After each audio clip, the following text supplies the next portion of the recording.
They taught you about merit, about hard work. They taught you the rules of the game, but they never told you who wrote those rules and why. This is not advice. These are the laws of gravity in a universe where gold is heavier than the soul. Ignore them at your own risk. The first empire you must conquer is the one that resides between your own ears. Success is not an external construction. It is an internal fortress, built stone by stone in the silence of your own mind. Before you can command armies of men in capital, you must first command the mutinous thoughts and treacherous emotions that rage within. The world outside is merely a reflection of your inner order or chaos. Every great enterprise began not with a loan, but with an unshakable will, forged in the crucible of absolute self-mastery. This is the bedrock upon which all power rests. Emotion is a luxury you cannot afford. It is a corrosive agent that dissolves logic and invites ruinous error. In the high-stakes calculus of business, sentiment is a liability on your balance sheet, an open vulnerability for your competitors to exploit. They will appeal to your pity, your anger, your pride, using them as levers to move you from your position of strength. You must learn to observe your feelings as a scientist observes a chemical reaction, with detached curiosity, understanding their nature without ever allowing them to contaminate the purity of your judgment. Your face is a mask, and your heart is a vault. Discipline is not the same as motivation. Motivation is a fleeting spark, a fickle guest that arrives unannounced and leaves without warning. Discipline, however, is the steam engine, the relentless piston that drives forward in darkness and in light, in inspiration and in despair. It is the practice of executing necessary actions, especially when they are unpleasant. It is the habit of placing one brick perfectly atop another, day after day, until a cathedral stands where there was once only dirt. The world does not reward the passionate, it rewards the consistent. Your focus must be as a drill bit boring through solid rock. The world will try to disperse your energy, to pull you in 1,000 different directions with 1,000 different trivialities. This is a trap. True power does not come from breadth, but from depth. It is the application of overwhelming, unrelenting pressure on a single, vital point until it shatters. Choose your target, aim all your resources at it, and do not relent. Let others chase every fleeting opportunity. You will be the one to strike oil, for you alone had the patience to drill deep enough, master the art of delayed gratification. The common man is a slave to his immediate impulses, trading a future kingdom for a momentary pleasure. By deferring your rewards, you become an enigma to your adversaries. They cannot predict your moves because your timeline operates on a different scale, while they are celebrating small victories. You are positioning your pieces for the final checkmate, a move they will only see long after it is too late. The ability to wait, to endure the present for the sake of the future, is the quietest and most devastating weapon in your arsenal.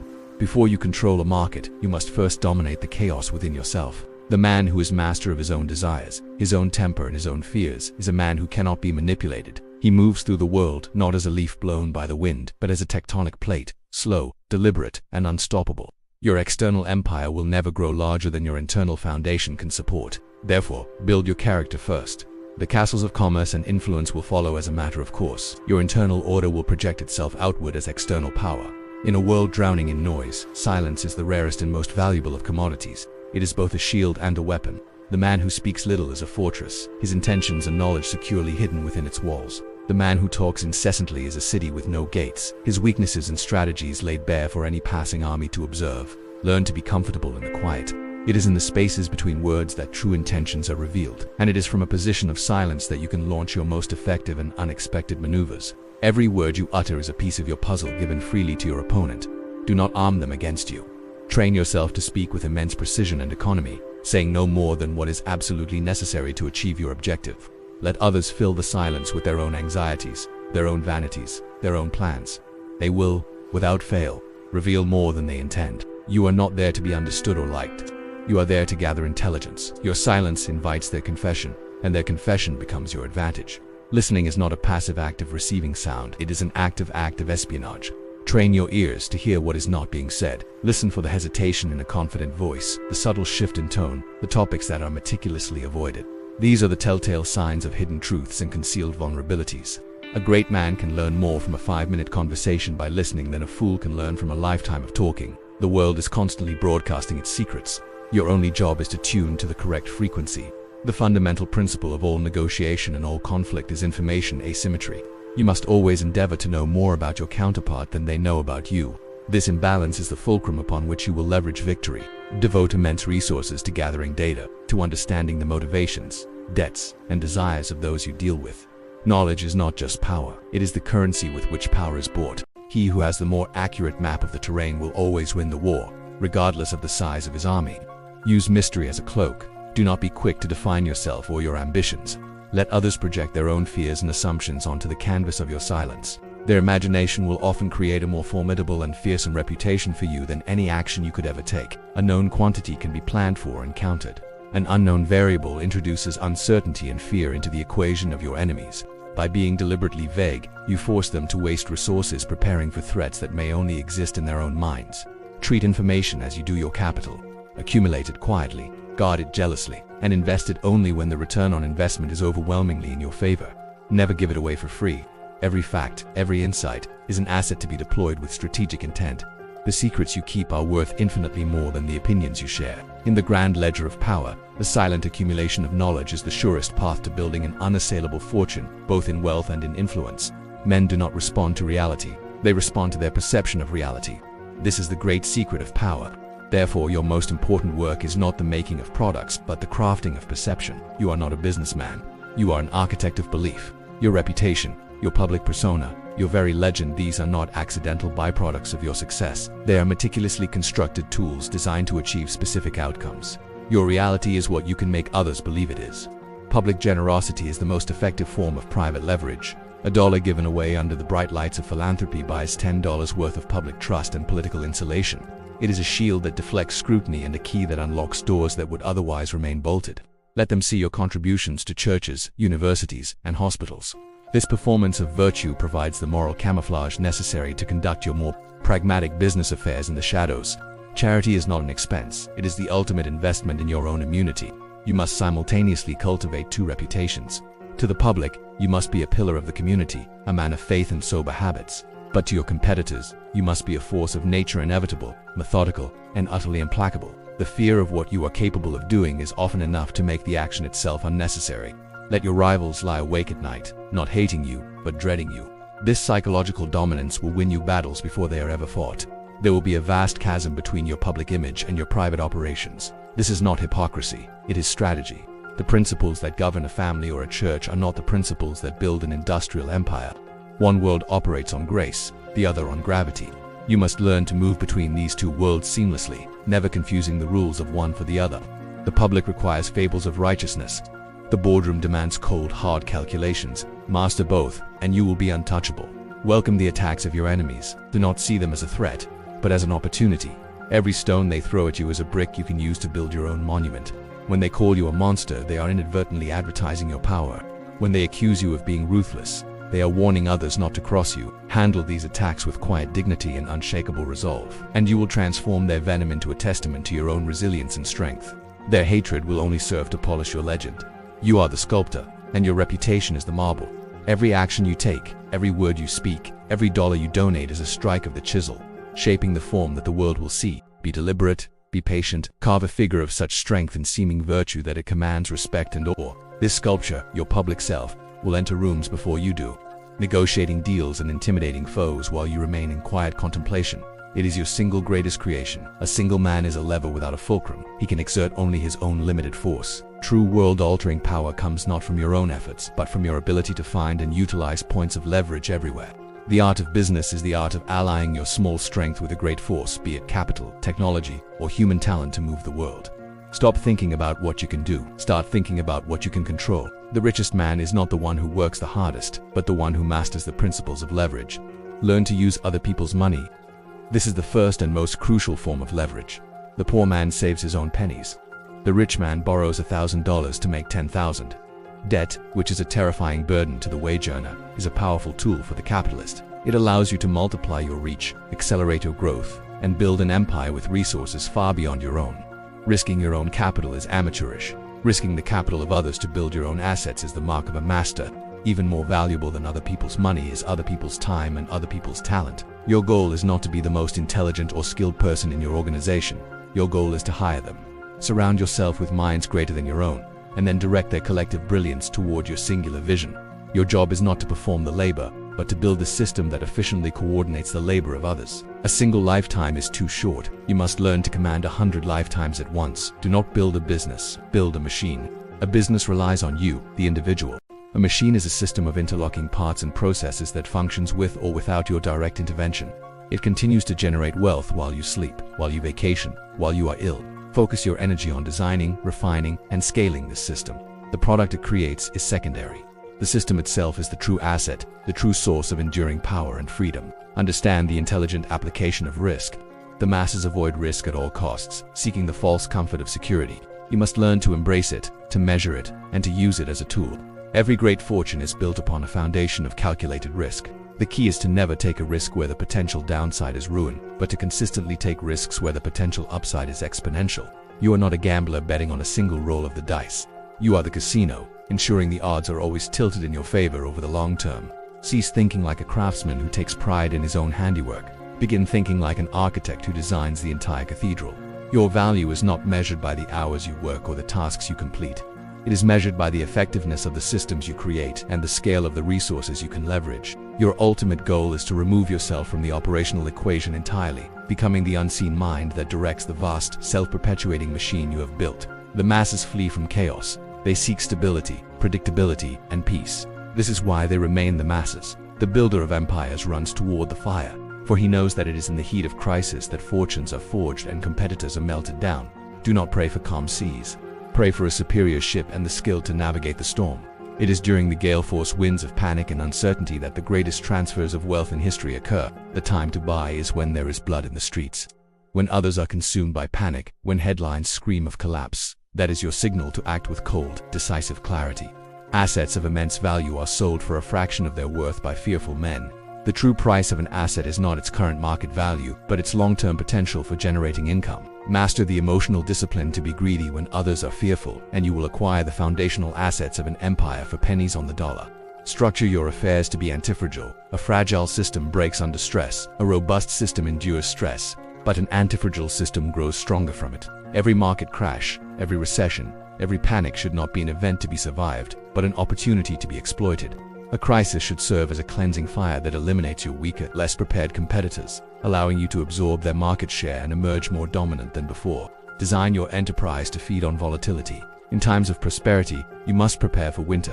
While others are spending lavishly and expanding recklessly, you must be quietly, methodically accumulating cash reserves. Cash is the ammunition you will need for the coming war. When the inevitable downturn arrives and credit markets freeze, your cash reserves will allow you to act as a lender of last resort, to acquire distressed assets, and to dictate terms to those who were less prudent. The discipline you show in good times determines the power you will wield in bad times. Train your mind to see the pattern within the whirlwind of chaos. While others see random, terrifying events, you must see the reordering of the board. You must identify the underlying shifts in power, technology, and consumer behavior that the crisis is accelerating. Do not be distracted by the noise of the collapse. Focus on the blueprint of the new world that is emerging from the rubble. It is here that the next generation of monopolies will be born. Do not fear disruption. Become the disruption. Use moments of instability to introduce new models, new technologies, and new rules of the game that render the old guard obsolete. The chaos of a market downturn provides the perfect cover to execute radical changes that would be resisted in times of stability. While your competitors are busy trying to save their sinking ships, you will be launching a fleet of new vessels designed for the new waters ahead. The marketplace is not a sporting arena where gentlemen compete for a trophy. It is a jungle, governed by the singular, brutal law of survival. There is no prize for second place. There is only the predator and the prey. You must decide which you will be. Every action you take must be oriented toward the ultimate goal, not of competing, but of dominating. To allow a strong competitor to exist is to willingly nurture the agent of your own future destruction. Competition is a sign.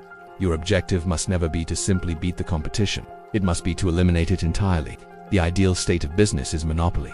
It is the only state that affords true security and the power to set prices instead of merely accepting them. Every strategic decision, from pricing to acquisitions, should be a step toward this ultimate goal. Do not play the game better than anyone else. Change the game so that only you can win.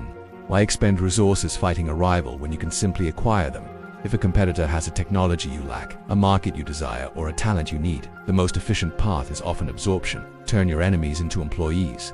Transform their assets into cogs in your own larger machine. This not only removes a threat but also strengthens your own enterprise in a single, decisive action. This is the art of turning a battlefield into a banquet.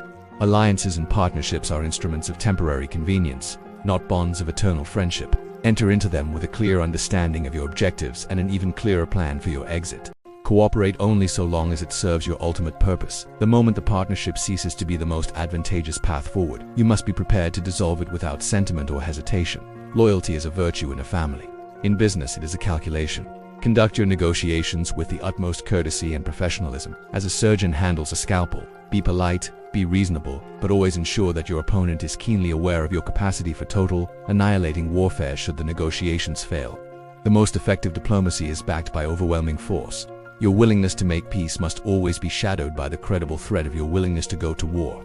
This ensures they will accept your reasonable terms. Act with grace and speak with kindness, but always have a detailed step-by-step plan to ruin every person who sits across the table from you. You may never need to use this plan. The mere knowledge that it exists, subtly communicated, is often enough.